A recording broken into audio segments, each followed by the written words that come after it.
Hello students, today we are going to start the chapter number 2 of class 9, that is matter around us pure.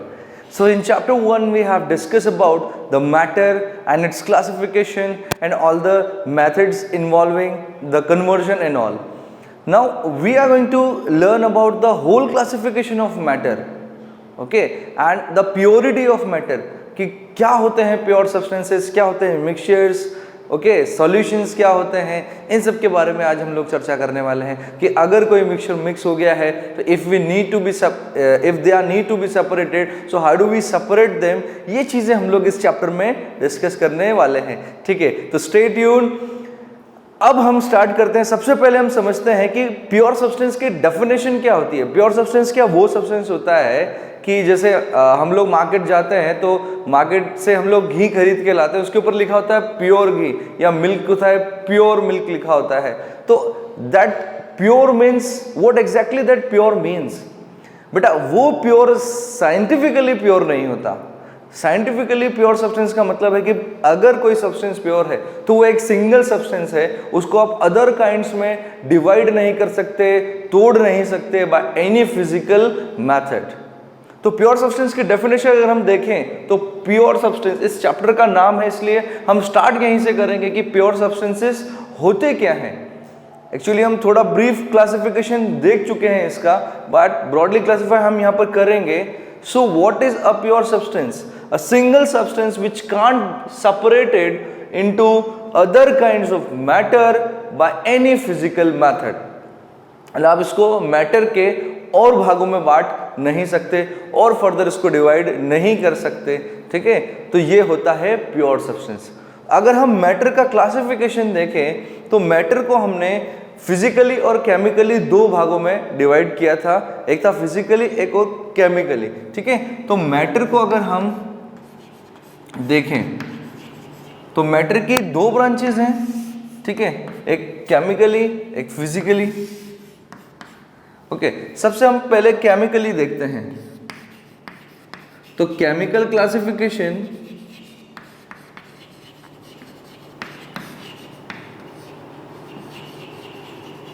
And दूसरा क्या था आपका physical classification.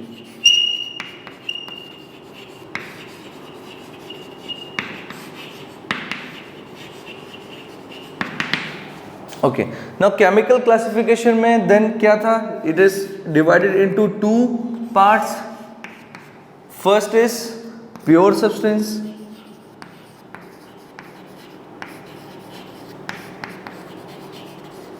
And second is the impure substance.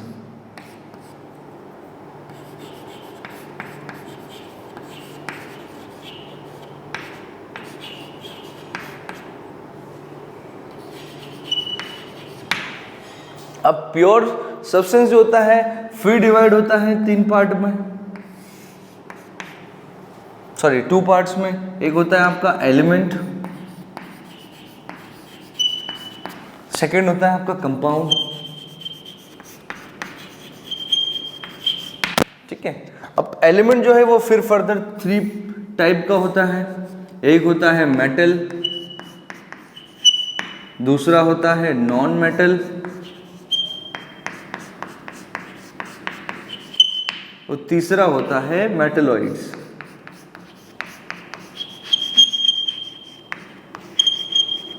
ठीक है, compound impure substances को हम क्या कह सकते हैं? मिक्सचर. और मिक्सचर हमने पढ़ रखा है, मिक्सचर दो टाइप का होता है फर्दर. ठीक है, कौन सा हो गया? एक homogeneous mixture,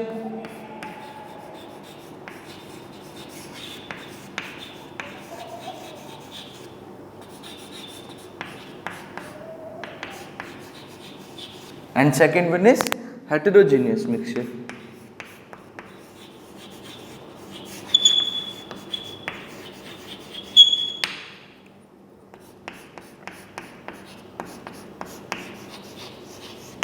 homogeneous and heterogeneous mixture.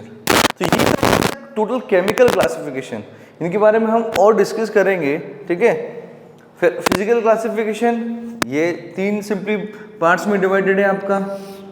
First is solid, second is liquid, third one is gas. Solid, liquid and gas. तो फिजिकल क्लासिफिकेशन हमने चैप्टर 1 में अच्छे से देख लिया था, इनकी प्रॉपर्टीज देखी थी सॉलिड, लिक्विड एंड गैस की, एक दूसरे में जो इनका कन्वर्जन होता है वो देखा था, कौन कौन सी प्रोसेसेस एक दूसरे को कन्वर्ट करती है, सारी चीज़ हमने चैप्टर 1 में देखा था। चैप्टर 2 में हमें इस पार्ट पे फोकस करना है, जो केमिकल क्लासिफिकेशन है इसमें हम देखेंगे pure substance and impure substance, और यहीं पे हमारी डेफिनेशन प्योर सब्सटेंस की होती है। ठीक है, तो प्योर सब्सटेंसेस क्या होते हैं? A single substance which can not be separated into other kinds of matter. अगर आपने एलिमेंट के बारे में पहले सुना हो, जैसे हम इसके क्लासिफिकेशन को ध्यान से देखें तो केमिकल क्लासिफिकेशन में प्योर सब्सटेंस और इम्प्योर सब्सटेंस। प्योर में क्या है? एलिमेंट्स।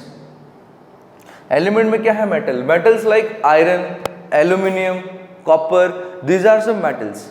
आप इनको फर्दर डिवाइड नहीं कर सकते, ठीक है, डिवाइड कर सकते हैं, क्लासिफाई कर सकते हैं। जैसे आप एलिमेंट के अंदर देखो एटम्स होते हैं, एटम्स सारे एक टाइप के होते हैं, एटम्स के अंदर भी सब एटॉमिक पार्टिकल्स होते हैं, बट मैं उसकी बात नहीं कर रहा हूँ। हम ये बोल रहे हैं कि इसको उसके ही अदर काइंड से क्या आप सेपरेट कर सकते हो? नहीं। इसका मतलब उसके अंदर कोई चीज़ दूसरी है ही नहीं, it is not being adulterated. समझ में आया? मतलब अगर आयरन का, अगर आप आयरन मेटल की बात करें, आयरन एलिमेंट की बात करें, तो उसमें जितने भी एटम्स होंगे वो सारे सेम टाइप के होंगे। हम इन सब की डेफिनेशन एक बार देखेंगे अच्छे से। तो एक बार इस फ्लो चार्ट को अगर आप देखेंगे तो आपको ब्रॉडली चीज़ें समझ में आने लगेगी, एक दूसरे से कौन डिफरेंट है वो क्लियर होने लगेगा। जैसे आप एलिमेंट को देखिए, एलिमेंट और कंपाउंड, आप यहाँ पर कंफ्यूज होंगे, कंपाउंड के पार्ट पे कंफ्यूज होंगे कि सर कंपाउंड तो 2 या 2 से ज़्यादा चीज़ों से मिलके बना हुआ है और आपने तो इसको प्योर सब्सटेंस की कैटेगरी में डाल दिया है। तो बेटा अगर कंपाउंड की बात करें तो कंपाउंड भी एक प्योर सब्सटेंस के कैटेगरी में आता है, क्योंकि वो क्या होता है, एक फिक्स रेशियो में होता है।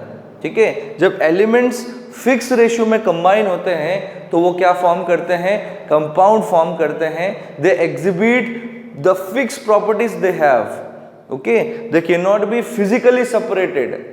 तो ये सारी चीजें हम लोग अभी और डिस्कस करने वाले हैं, जिसमें एलिमेंट है, कंपाउंड। अच्छा, कंपाउंड और मिक्सचर हमको कुछ ना कुछ सेम दिखते हैं कि सर ये भी 2 या 2 से ज़्यादा एलिमेंट से मिलके बना है, अच्छा ये भी 2 या 2 से ज़्यादा सब्सटेंस से मिलके बना हुआ है। सब्सटेंस भी क्या हो सकता है? एलिमेंट हो सकता है। तो सर दोनों में डिफरेंस क्या है? यहां पर बेटा 2 या 2 से ज़्यादा जो चीज़ें हैं ये केमिकली कंबाइन होती है।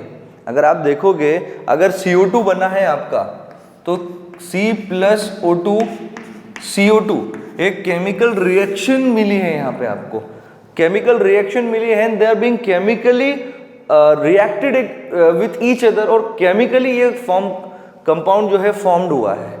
अगर आप मिक्सचर को देखोगे तो मिक्सचर में केमिकली फॉर्म नहीं होता है, ठीक है, they are physically being all together. जैसे आप शुगर को डालोगे वाटर के अंदर तो वाटर के साथ वो शुगर एक्चुअली रिएक्ट नहीं कर रहा है, वो छुप गया उसके अंदर, अलग बात है। उसने सराउंड कर लिया है वाटर ने उसको, शुगर को, वो अलग बात है, बट वो केमिकली एक दूसरे के साथ मिक्स नहीं हुए हैं। तो सबसे बड़ा एक डिफरेंस होता है किसके बीच में? कंपाउंड और मिक्सचर के बीच में, कि सर एक्चुअली ये जो है ये केमिकली एक दूसरे से रिएक्ट करते हैं, सब्सटेंस यहाँ पर जिससे मिलके ये बना है, और यहाँ पर फिजिकली करते हैं। तो ये आपको बहुत बड़ा एक गैप दिखेगा। चलिए, मिक्सचर के 2 पार्ट्स हैं, होमोजीनियस एंड हेटेरोजीनियस। इसके बारे में हम पढ़ चुके हैं, एक बार और पढ़ लेते हैं। तो होमोजीनियस क्या होता है? होमोजीनियस जिसमें यूनिफॉर्म कंपोजिशन हो, ठीक है, इन सब की डेफिनेशन हम देखेंगे। जिसमें कंपोजिशन कैसा है? यूनिफॉर्म, मतलब आपको देख के लग नहीं सकता कि ये सब्सटेंस किसी और सब्सटेंस के साथ मिक्स्ड है। जैसे हम बात करें, जैसे हमने एलॉयस की बात की, एलॉयस क्या होते हैं?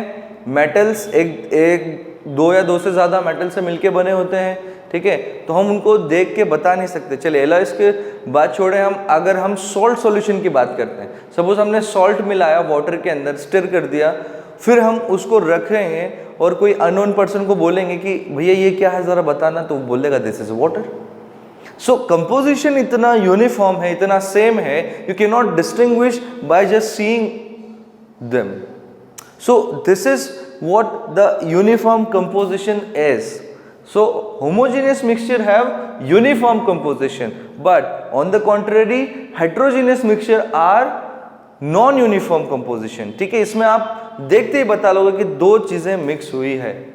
आपको वाटर दिख रहा है, वाटर के अंदर कुछ आपने सपोज मड डाला है तो आपको लगेगा कि हाँ मिट्टी डली हुई है, वाटर के अंदर मिट्टी डली हुई है, आपको दिख जाएगा, अलग ही दिख जाएगा. ठीक है, तो this is called heterogeneous mixture. तो ये एक ब्रॉडली क्लासिफिकेशन है, केमिकल क्लासिफिकेशन है किसका? मैटर का. अच्छा, मैटर हम पढ़ चुके थे. देखो बेटा, chemistry is all about this matter. आप जितनी भी केमिस्ट्री फ्यूचर में पढ़ने वाले हो, सब हर चीज इस मैटर के बारे में पढ़ने वाले हो. And the 9th class of yours is started right from the beginning with matter. कि मैटर क्या होता है, आपको यही समझाने की कोशिश कर रहे हैं हम लोग कि मैटर क्या होता है. और पूरी केमिस्ट्री मैटर पे कॉन्सेंट्रेटेड है. केमिस्ट्री जो है it is a branch of science जो हम मैटर की ही स्टडी करते हैं, मैटर के कन्वर्जन में, और जितने भी लॉज हमने दिए हैं, जितनी भी मेथड्स हैं उन सब के बारे में डिस्कस करते हैं. So all this are stick to this.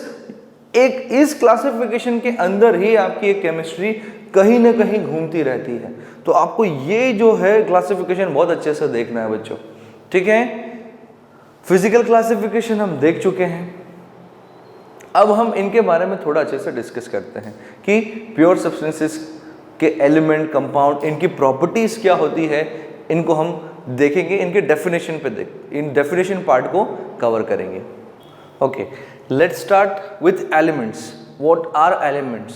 ठीक है, एलिमेंट्स के बारे में आपने लोअर क्लासेस में पढ़ रखा है, बट थोड़ी यहाँ पर डेफिनेशन चेंज होगी अब. It is the simplest form of pure metal which can't be broken into anything simpler than it. मतलब आप एलिमेंट को फर्दर और तोड़ नहीं सकते हो. समझ में आया? अच्छा, एलिमेंट्स के अंदर एटम्स होते हैं, तो इसका मतलब ये नहीं कि सर सबसे छोटा एलिमेंट है क्या. नहीं, ये बात नहीं कर रहे हैं हम लोग. हम ये बोल रहे हैं कि आप उसको तोड़ नहीं सकते आप फर्दर.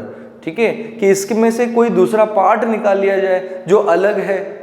तो इसमें क्या होता है, पूरी यूनिफॉर्मिटी होती है, हर कुछ चीज सेम होती है. जितने भी एटम्स होते हैं वो सेम होते हैं. जैसे दूसरी डेफिनेशन से और क्लियर हो जाएगा कि एलिमेंट क्या होता है. It is the pure substance which contains same types of atoms. मतलब जितने भी एटम्स होंगे उसमें सेम होंगे. सपोज हम किसी एक आयरन मेटल की बात कर लें. ठीक है, हमने एक आयरन की स्ट्रिप ले ली इतनी सी. अब उस स्ट्रिप में जितने भी एटम्स होंगे, इसके अंदर जितने भी एटम्स मौजूद होंगे, सबकी फिजिकल प्रॉपर्टी, सबकी केमिकल प्रॉपर्टी जो है क्या होगी, सेम होगी. इसका मतलब क्या है कि यहाँ पे जितने भी एटम्स हैं वो सब क्या है, सिमिलर है, सेम है. समझ में आया? तो अगर किसी सब्सटेंस में ऐसा होता है कि एक पर्टिकुलर एरिया है, उसमें जितने भी एटम्स हैं उनकी chemical and physical property similar है और वो सेम है, तो हम उसको कहेंगे कि भैया ये क्या है, एक एलिमेंट है. सपोज हमने क्या बोला था, इसको आयरन बोला था. तो आयरन जो है एक क्या है, मेटल है. एंड मेटल क्या होती है, एलिमेंट्स होती है. तो आई थिंक अब क्लियर हो गया होगा आपको कि एलिमेंट जो है आप उसको फर्दर तोड़ नहीं सकते. जिसमें इसके अंदर आप देखेंगे तो सारे एक ही टाइप के क्या दिखेंगे, सारे एक ही टाइप के एटम्स दिखेंगे, या जितनी भी चीजें हैं सब सेम दिखेगी. अलग चीजों को हटा ही नहीं सकते हो. अलग होती तो हम उसको प्योर के फॉर्म में डालते ही नहीं. क्लियर है? मतलब जितने भी हैं सब क्या है, सिमिलर है. तो हमने इनको क्या कह दिया कि भैया अगर एटम्स एक जगह में सभी सेम हुए तो हमने उनको क्या कर दिया, हमने उनको क्लासिफाई करके बोल दिया कि भाई वो एलिमेंट्स. समझ में आ गया? अब एलिमेंट्स के 3 टाइप पढ़े थे हमने, metals, non metals and metalloids. ठीक है, तो सबसे पहला उसके अंदर है मेटल. ठीक है, अब मेटल को अगर हम ध्यान से देखें तो क्या होता है मेटल. मेटल आपके अराउंड, अगर आप जिस भी रूम में बैठे हो तो आपके अराउंड देखोगे तो बहुत सारी चीज़ें आपको मेटल की मिल जाएगी. चाहे वो एल्यूमिनियम हो, चाहे कॉपर हो, चाहे वो आयरन हो. ठीक है, जैसे आयरन के डोर्स मिल जाएंगे, विंडोज मिल जाएगी, ठीक है, फैंस मिल जाएंगे। अच्छा, कॉपर आपको वायर जितने भी हैं उन वायर्स में जो चल रहा है वो क्या है, कॉपर है। एल्यूमिनियम के भी वायर्स होते हैं। Some utensils consist of that is आपका एल्यूमिनियम, कॉपर, इन सब के क्या होते हैं, यूटेंसिल्स भी होते हैं, बर्तन भी होते हैं। तो मेटल जो है वो इसका एक क्लासिफिकेशन है, ठीक है। अब मेटल्स क्या होती है, मेटल को मेटल क्यों कहा जाता है, ये आप क्लास 10th में पढ़ेंगे, ठीक है। बट मैं आपको थोड़ा सा हिंट यहाँ पे दे देता हूँ कि मेटल्स जो होती है बेटा, मेटल्स का काम क्या होता है। अच्छा, 10th क्लास में नहीं, आप चैप्टर नंबर 3 में समझ जाओगे इसका मतलब क्या होता है एक्चुअली मेटल्स का, ठीक है। तो मेटल्स क्या होती है, हार्ड होती है, टेंसाइल होती है। इनकी फिजिकल प्रॉपर्टीज की हम बात करें तो क्या क्या होती है इनकी फिजिकल प्रॉपर्टीज। सबसे पहला, metals have high tensile strength, ठीक है। Metals are ductile, they are malleable, they are sonorous, they are good conductor of heat and electricity, ठीक है। इतनी सारी जो है सारी प्रॉपर्टीज किसकी होती है, मेटल की। और ये सब क्या है, फिजिकल प्रॉपर्टीज है, ठीक है। केमिकल प्रॉपर्टीज हम क्लास 10th में पढ़ेंगे इनकी, ओके। तो यहाँ पर हम देखें कि मेटल्स टोटल कितनी है, तो टोटल 118 एलिमेंट्स है, उसमें से मेटल्स कितनी है, अराउंड 92 आपकी क्या है, मेटल्स हैं। समझ में आ गया। और इनकी अगर फिजिकल प्रॉपर्टीज की बात करें तो फिजिकल प्रॉपर्टीज में सबसे पहला क्या है, टेंसाइल स्ट्रेंथ।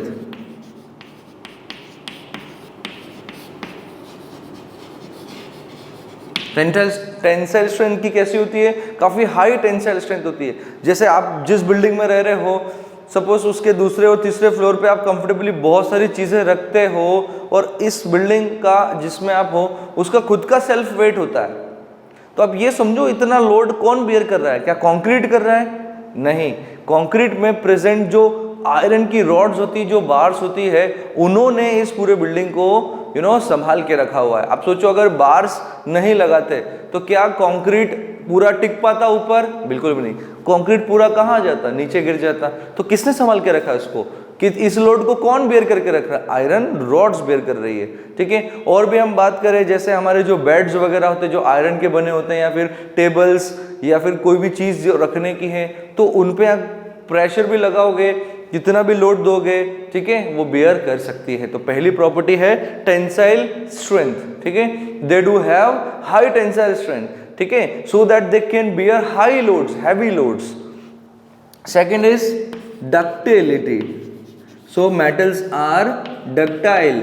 डक्टाइल क्या होता है, that is the property of the metal by which they can be drawn into wires, ठीक है। आपने वायर्स देखे होंगे, वो सारे मेटल्स के बने होते हैं, ठीक है। जैसे आपने क्या कॉपर के वायर्स देखे होंगे, एल्यूमिनियम के वायर्स देखे होंगे। तो this are some generally example of it. जैसे सबसे डक्टाइल मेटल की बात करें तो क्या है, गोल्ड।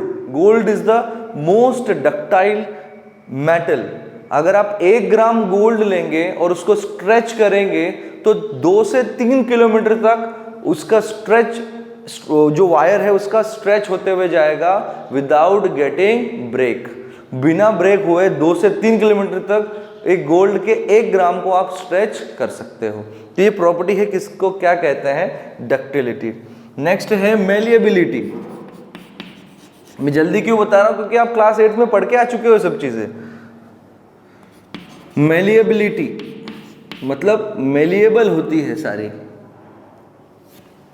सारी मेटल्स क्या होती है, मेलिएबल। मेलिएबल क्या होती है, it is the property of metal by which they can B hammered into sheets, ठीक है। इनको किस में हम कन्वर्ट कर सकते हैं, शीट्स में कन्वर्ट कर सकते हैं इनको हैमर करके। जैसे आप जो टिन शेड देखते हो, जिसको हम टिन शेड एक्चुअली कहते हैं, तो वो आयरन का बना होता है। उस आयरन की बड़ी सी शीट्स को कन्वर्ट करके इस तरीके से बनाया जाता है।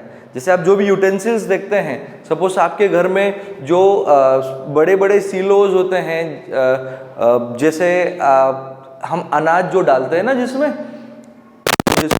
टंकी वगैरह कहते हैं ना, जिसमें हम अनाज डालते हैं, अब वो किससे बनी है, एक्चुअली ऐसे ही बनी थी, नहीं, एक लॉन्ग शीट थी आयरन की, उस लॉन्ग शीट को ये डिजायरेबल शेप दिया है। तो पहले एक शीट बनाई गई, फिर उसको ये शेप दिया गया। समझ में आया? आप किसी भी जैसे जो ट्रैक्टर ट्रॉली वगैरह ये बनते हैं ना, जो ट्रॉली का काम जहाँ पर होता है, टैंकर जहाँ पे वाटर टैंक्स बनते हैं, अब वहाँ पे अगर जाके देखेंगे, ठीक है, किसी भी ऐसे हार्डवेयर जो शॉप होती है, जो वर्कशॉप्स होती है, वहाँ पे जाके देखेंगे तो बड़ी बड़ी सी शीट्स होती है आयरन की, उनको मोल्ड करके उनको डिजायर्ड शेप दिया जाता है। तो this is the property of metal by which the metals can be hammered into thin sheets.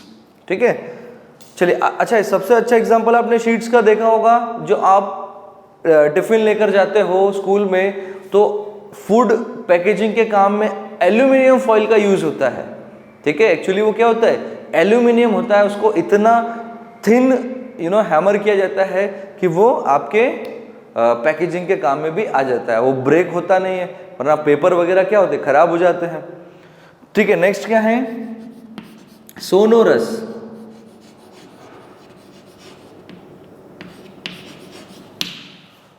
Sonorous क्या होता है, it is the property of metal, जब आप इसको स्ट्राइक करते हो तो उसमें से क्या आती है, एक रिंगिंग साउंड आता है उसके अंदर से।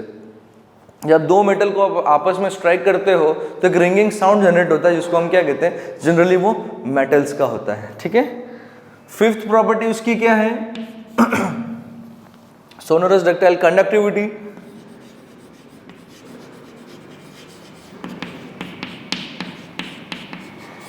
तो कंडक्टिविटी की बात करें, ये मेटल्स जो है हीट एंड लाइट दोनों के बहुत अच्छे कंडक्टर होते हैं। ठीक है, एग्जांपल्स हम देख चुके हैं इनके जैसे इलेक्ट्रिसिटी के जितने भी वायर्स होते हैं वो मेटल के बने हुए होते हैं। जितने भी आपके सपोज बर्तन वगैरह होते हैं, यूटेंसिल जिनमें हम पानी गर्म करने की, या बॉयलर्स होते हैं जो इंडस्ट्रीज में यूज़, वो जनरली मेटल के बने होते हैं। तो अगर वो कंडक्टर नहीं होते हीट या लाइट के, तो ये यूज़ उनको उस यूज़ में हम ले ही नहीं सकते थे। ठीक है, तो they are good conductor of heat and. चलिए अब हम देखेंगे नॉन मेटल्स को। तो नॉन मेटल्स बेटा टोटल कितनी है, 17 में से 11 है गैस स्टेट में, 1 है लिक्विड स्टेट में, और 5 है सॉलिड स्टेट में। तो नॉन मेटल तीनों ही स्टेट्स में पाई जाती है, सॉलिड, लिक्विड एंड गैस। ठीक है, अब नॉन मेटल्स की जितनी भी प्रॉपर्टी होती है वो होती है opposite to the metal, but there are some exceptions. जैसे लश्चर एक मेटल की प्रॉपर्टी होती है, जिसमें क्या होता है कि अगर फ्रेशली कट हिस्सा देखें किसी भी मेटल का तो वो शाइन करता है, इस प्रॉपर्टी को हम लश्चर कहते हैं। तो ये नॉन मेटल में नहीं होना चाहिए, बट नॉन मेटल में लश्चर होता है किसमें, कार्बन का एक एलोट्रोप है, दैट इज डायमंड। डायमंड के बारे में आपने सुना होगा, काफ़ी चमकदार होता है, शाइन होता है उसके अंदर। तो शाइन जिसमें है मतलब वो लश्चरस है। तो पहली बात तो कार्बन एक नॉन मेटल है, उसके अंदर शाइन है। दूसरा आयोडीन जो है, आयोडीन एक नॉन मेटल होने के बावजूद भी इट शोज लश्चर। ठीक है, तो ऐसे कुछ इसके एक्सेप्शंस हैं। ठीक है, जैसे हमने देखा है कि जनरली नॉन मेटल्स जो है वो बैड कंडक्टर होते हैं। ठीक है, क्योंकि मेटल्स कंडक्टर है तो नॉन मेटल्स को जो है बैड कंडक्टर होना चाहिए, एक रूल के हिसाब से, एक कॉन्ट्रेरी रूल के हिसाब से। बट आप देखते हो कि कार्बन का जो एलोट्रोप है ग्रेफाइट, ये मैं एलोट्रोप बोल रहा हूं, कार्बन के 3 एलोट्रोप्स होते हैं। एलोट्रोप्स मतलब जब नेचर में कोई सब्सटेंस एक से ज्यादा फॉर्म्स में पाया जाता है, हम उनको एलोट्रोप्स कहते हैं। तो कार्बन के 3 एलोट्रोप्स हैं। सबसे पहला है कोल, दूसरा है ग्रेफाइट एंड तीसरा है डायमंड।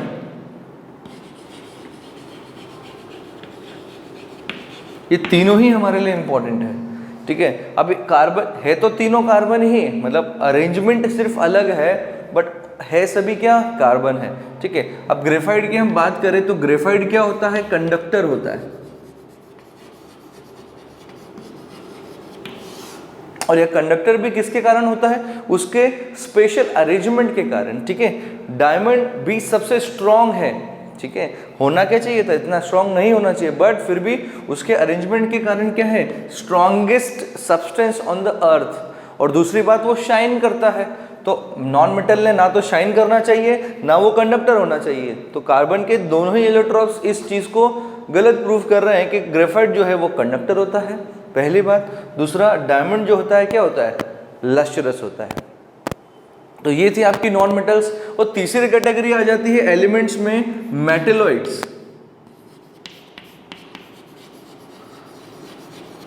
मेटेलॉइड्स टोटल 7 हैं। समटाइम्स मेटेलॉइड्स को नॉन मेटल में इंक्लूड कर दिया जाता है, तो आपको कई बार देखने को मिलेगा कि टोटल 24 नॉन मेटल्स हैं, ठीक है। जो मेटल नहीं है वो नॉन मेटल हो गई, तो मेटेलॉइड भी मेटल नहीं है तो उसको नॉन मेटल के कैटेगरी में डाल दिया गया बस। बट नॉन मेटल्स जो है एक अलग ही कैटेगरी है बेटा, उसमें आप मेटेलॉइड्स को नहीं डाल सकते हो।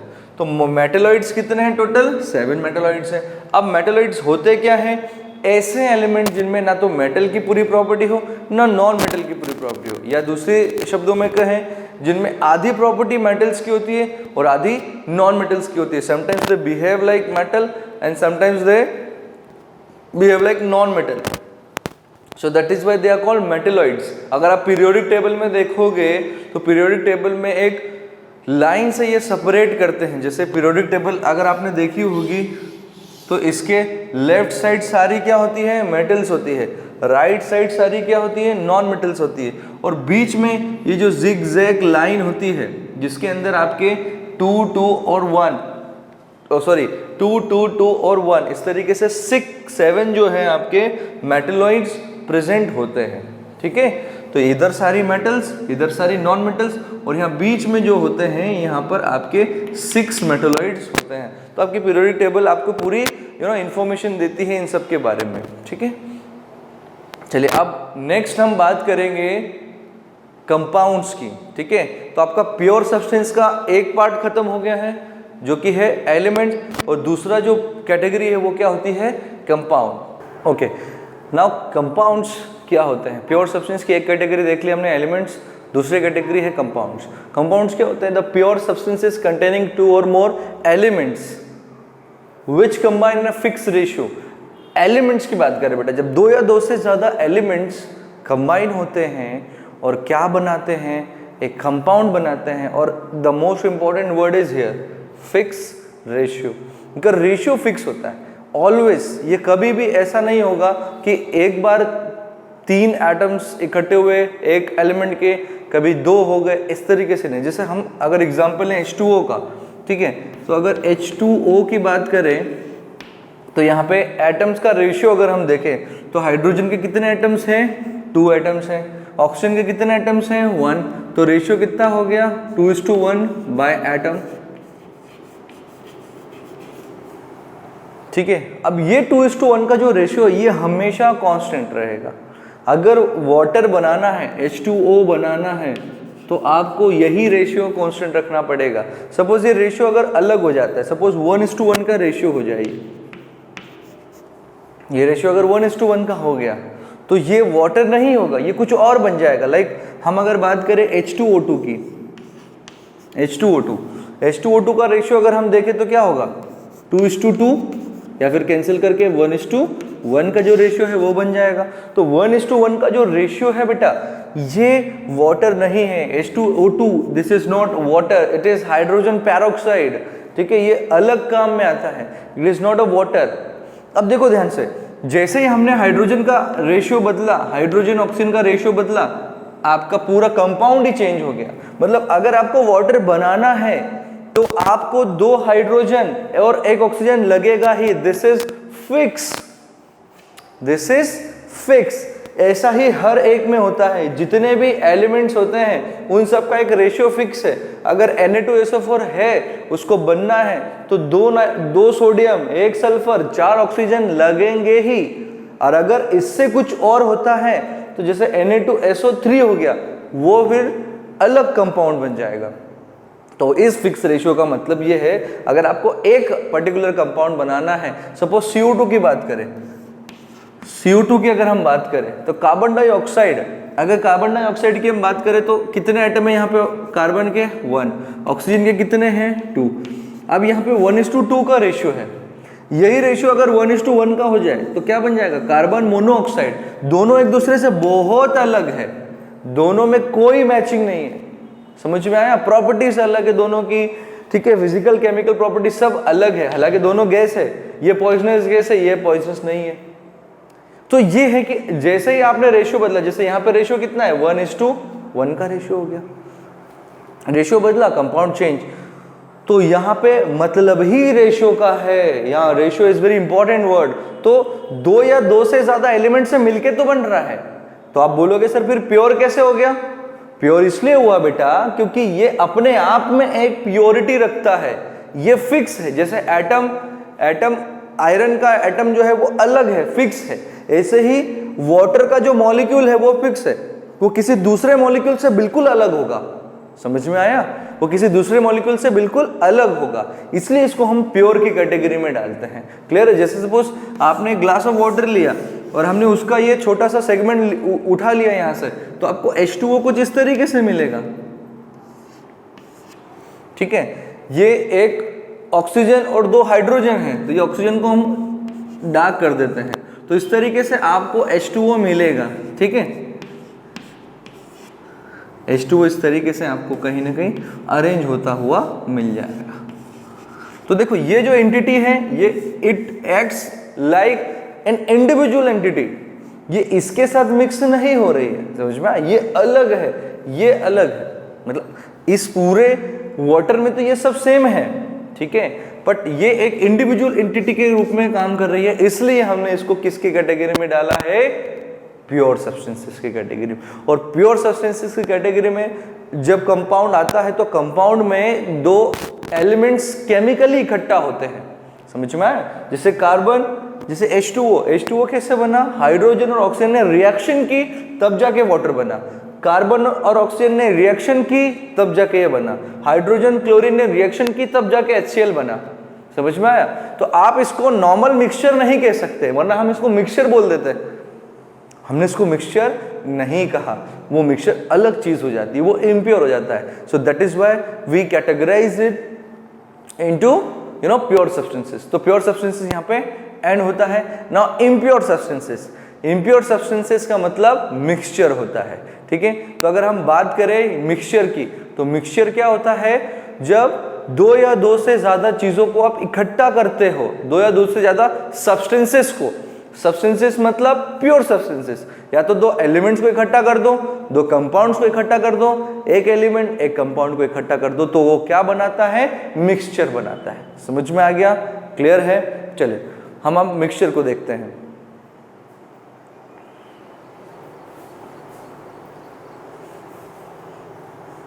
ये वाला हिस्सा कट करना है, ठीक है, रब करने वाला।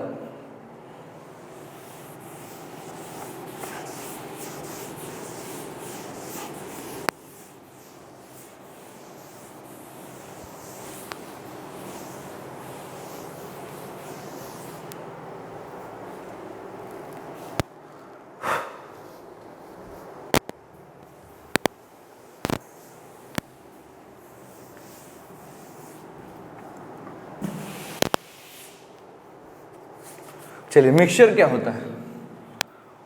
स्टार्ट, यहां से स्टार्ट करना है। चलिए मिक्सचर क्या होता है?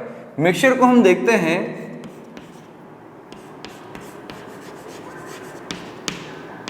मिक्सचर क्या होता है बेटा? 2 या 2 से ज्यादा प्योर सब्सटेंसेस जब ऐड होते हैं फिजिकली, नॉट केमिकली, तो हम उसको क्या कर देते हैं? मिक्सचर। तो हम इसको क्या बोलेंगे?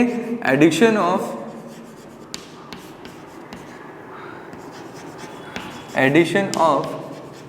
टू और मोर pure substances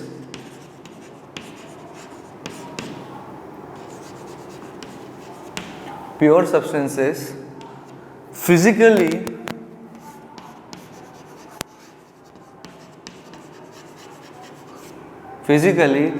in any ratio,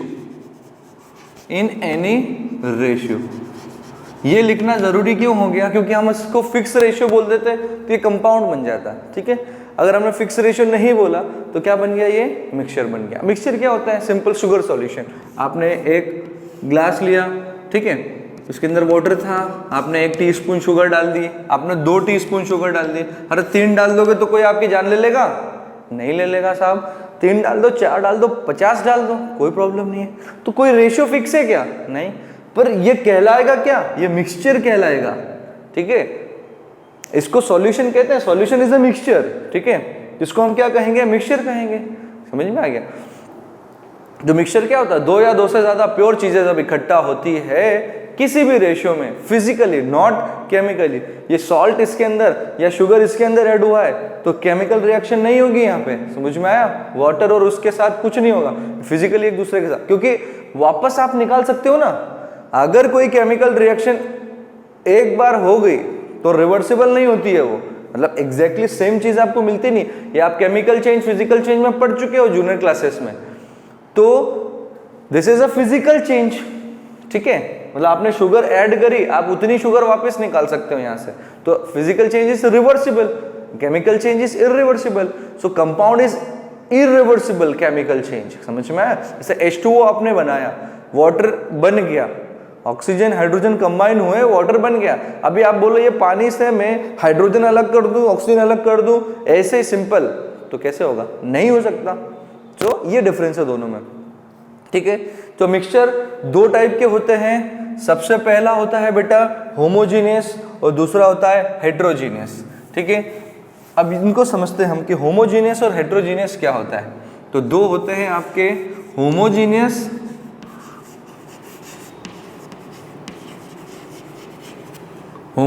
mixture और दूसरा होता है हेट्रोजीनियस। तो पहले हम होमोजीनियस को समझते हैं।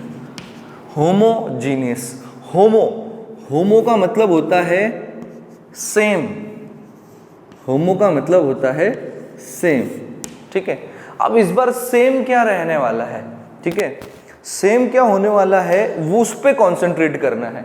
Homogeneous, homo is the word which emphasise on the same thing. अब मिक्सचर है, मतलब दो या दो से ज्यादा चीजें इकट्ठी होगी। तो होमोजीनियस मिक्सचर क्या होता है, ध्यान रखना, कुछ ना कुछ सेम होगा। क्या सेम होगा, ध्यान रखना। It is the mixture, it is the mixture in which the composition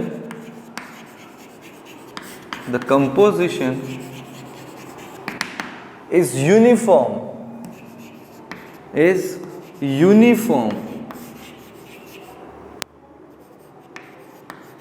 इस यूनिफॉर्म का मतलब भी क्या होता है, सेम।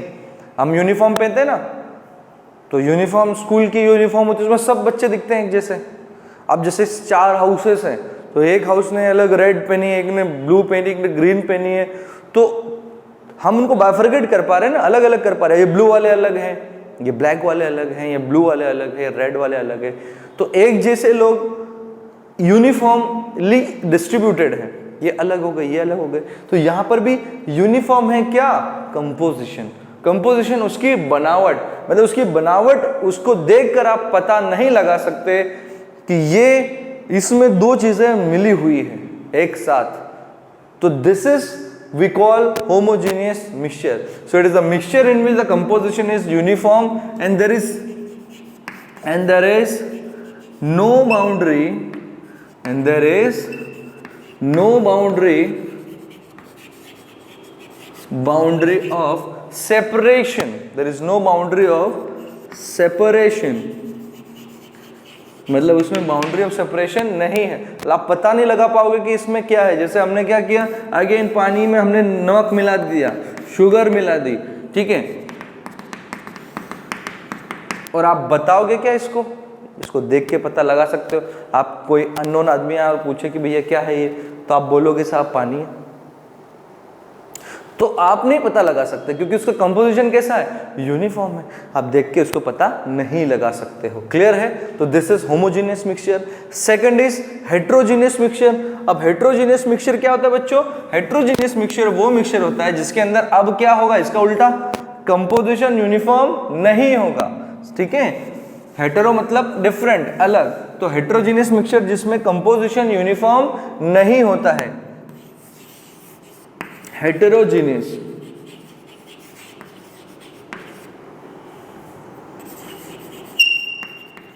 हेट्रोजेनियस मिक्सचर, ठीक है। तो अब इसकी डेफिनेशन आप आराम से बना सकते हो। It is the mixture, it is the mixture which do not have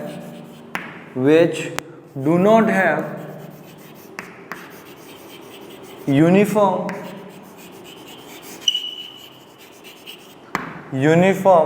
composition. ऐसा मिक्सचर जिसका कंपोजिशन यूनिफॉर्म नहीं होता है, मतलब आप देख कर उसको पता नहीं लगा सकते कि यहाँ पे दो चीज़ें हैं, वो कौन है आपका होमोजीनियस, और हेट्रोजीनियस में आप देख के पता लगा सकते हो, आपको दिखेगा and you can easily distinguish कि भैया ये हेट्रोजीनियस है, इसमें कुछ और चीज़ मिली हुई है। तो क्लियरली समझ में आ गया। अच्छा, आपने क्या किया, मड वाटर लिया आपने, ठीक है, और उसमें थोड़ी सी मड डाल दी, मिट्टी डाल दी, ठीक है, तो आप देखोगे कि वाटर पहले क्लीन था, उसमें मड आ गया, तो यू क्लियरली कैन सी कि भैया ये पानी है, इसमें मिट्टी मिलाई गई है, मतलब एक चीज दूसरी चीज में मिलाई गई है, there is boundary of separation, आप इजीली उसको देख सकते हो, ठीक है, तो इसको हम कहेंगे हेट्रोजीनियस। होमोजीनियस, हेट्रोजीनियस दोनों किसके टाइप है, मिक्सचर के। कंपाउंड क्या है, जो केमिकली कंबाइन होते हैं, दो या दो से ज्यादा एलिमेंट जब केमिकली कंबाइन होते हैं वी कॉल इट कंपाउंड, पर जब दो या दो से ज्यादा प्योर सब्सटेंसेस फिजिकली कंबाइन होते हैं तो हम उसको क्या कहते हैं, mixture. There is no chemical reaction takes place. आपने शुगर मिलाई वाटर में, you can get back that sugar, इसका मतलब ये फिजिकल चेंज है। क्लियर है? तो ये बहुत बड़ा एक डिफरेंस है किसके बीच में, एक कंपाउंड और एक मिक्सचर के बीच में।